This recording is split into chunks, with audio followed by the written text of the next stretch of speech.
I think the CIA guy missed this one. I'm sure it's going to be removed by the end of the day.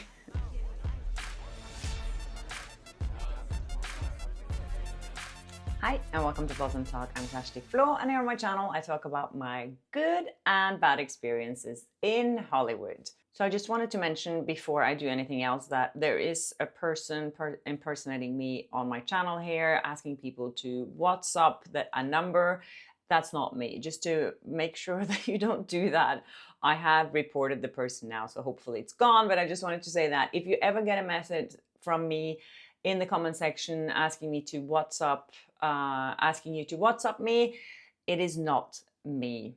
Anyways, before I forget, also please subscribe to my channel and hit the notification bell so you don't miss an episode of Blossom Talk. There's so much going on behind the scenes right now with people trying to hurt creators talking about this, especially on the Blake Lively side of things, as we talked about before, with her hiring this CIA guy. Things have started to happen, and I just saw over at Dave Neal's channel, I don't know if you follow him, but he talked about that. Some of his videos had been demonetized even.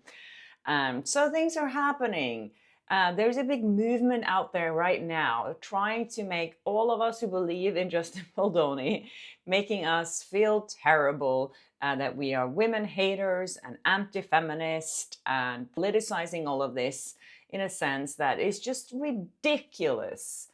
I feel like what Blake Lively has done has been the worst thing ever happening to the Me Too movement, because she coming forward like this and accusing a man of something that he obviously hasn't done, because we haven't seen any evidence yet. Another thing is, why haven't we seen any text messages from Blake Lively to someone else talking about how she felt traumatized in the moment? Where are those text messages? Why weren't they in the New York Times? Why didn't she text her husband saying, I had a horrible day at work today.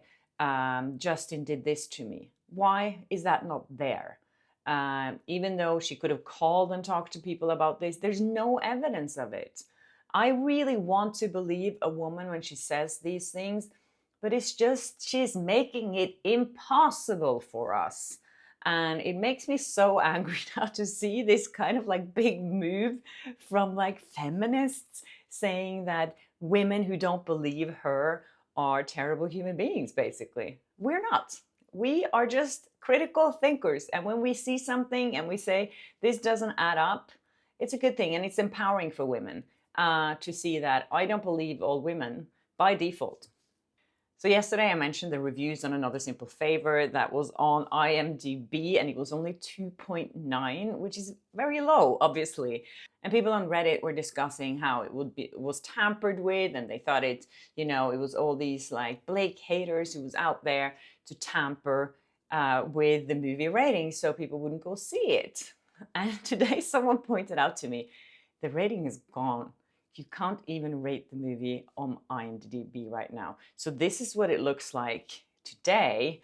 When you Google the movie, you only get up Rotten Tomatoes and this other thing. So Rotten Tomatoes is up actually from 73% to 80%. And we know that very few people have seen this film. It only was showed to a small audience at a premiere in South by Southwest. It's not been released on Amazon yet. It's not going to be released until May, I think. So it doesn't make any sense that it has all the reviews. But one thing I do think that probably the 2.9 stars or whatever it's called on IMDb probably has been tampered with because people are pissed off. And I have seen the movie didn't get great reviews. Most of the trade magazines didn't really like it. So it's not like, oh my God, this is so unfair that this movie has been treated this way. It's not. It hasn't gotten, people don't really like it. And I don't know if any one of you guys are going to watch it. I haven't decided yet. But anyways, there was also an interesting thing popping up today. So Sharon Stone commented on a post that E! News did on Instagram under someone talking about Another Simple Favor. And she said, I loved being cast and removed from my role unexpectedly for no reason at all. Loved it. And then applause. Obviously sarcastic from Sharon Stone here. And I saw Page 6 had tried to reach out to Amazon and Paul Feig for a comment. They haven't been successful with that yet. So yeah, we don't know what happened there. And neither does Sharon Stone, it seems. So this doesn't look good for Paul Feig, that he hired someone and then just booted them out without even telling them why, it seems. I didn't know these things could happen. Maybe he just wrote her part out of the movie, but it seemed like she's pretty bitter about it because she posted this publicly. I'm very curious to find out what happened there. There's a reason why she posted that comment, obviously, because she wants people to know that she had a shitty experience with Paul Feig. I'm kind of surprised that Paul Feig's wife hasn't been out yet after Sharon Stone. I mean, she has been very actively trying to shame everyone who doesn't like Blake Lively and who is not supporting the movie publicly.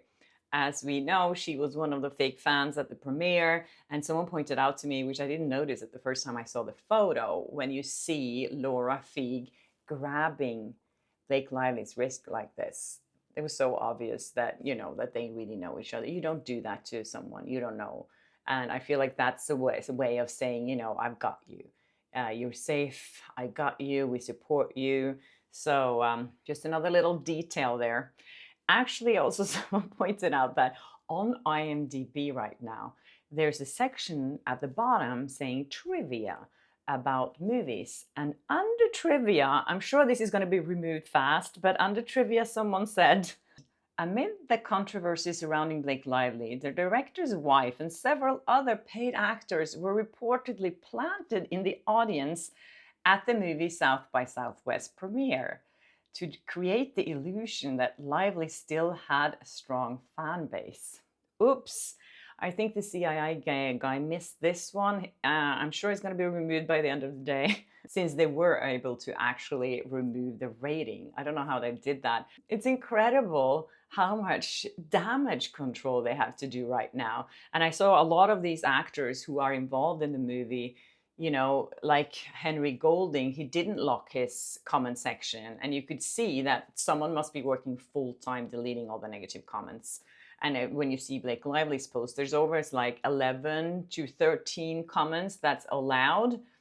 I don't know if she has like calling them all saying like, okay, at 5:02 today, I'm posting this. Be really fast to comment and then I lock it. Because it must be something like that. She can't keep it open for a long time. Or I don't know if you can actually control and put some people that can actually add a comment to you. I don't know how that works. I just find it very suspicious. Also yesterday, Justin Baldoni's lawyer, Brian Friedman, was interviewed on a podcast called The Town by Matthew Baldoni.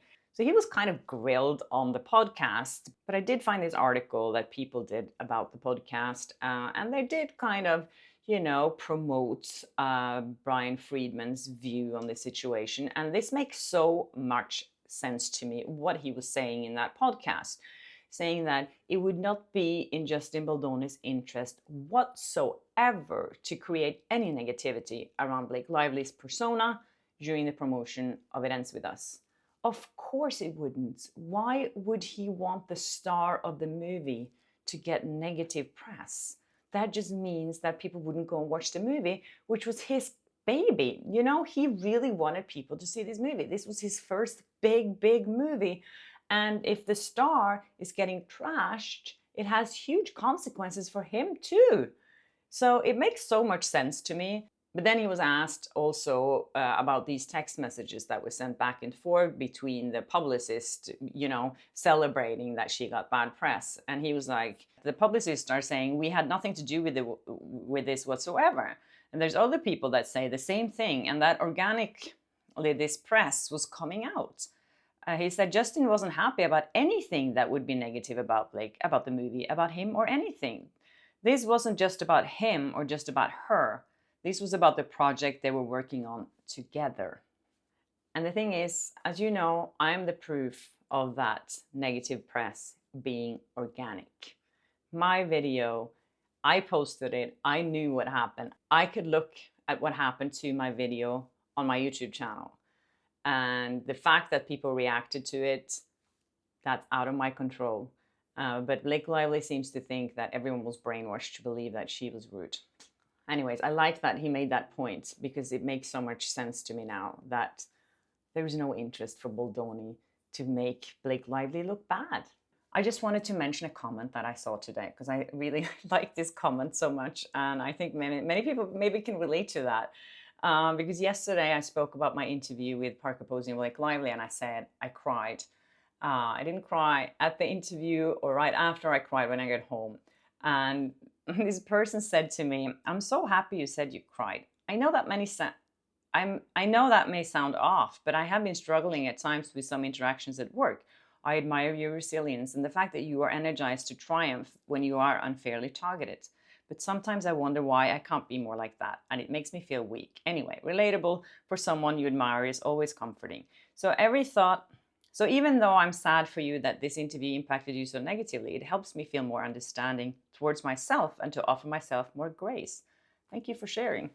Thank you for sharing that. That's so amazing to hear. And I have to say, even though you don't feel like you have the courage to actually confront someone about your feelings, it doesn't mean that you're weak. Absolutely not. It just means you're human.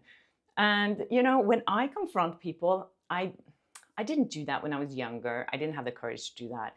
Now that I'm older, I feel like I have more confidence. But still, when I confront people, I'm about to throw up beforehand. It is really nerve-wracking. But, my mom always used to say to me, "What's the worst thing that can happen?" And I always go by that saying. It's like, okay, figure out the different scenarios. What can happen from the situation if I confront the person who either was a bully to me, who wasn't treating me fairly, or other things, what can happen? And you'd be surprised by how people react when you confront them.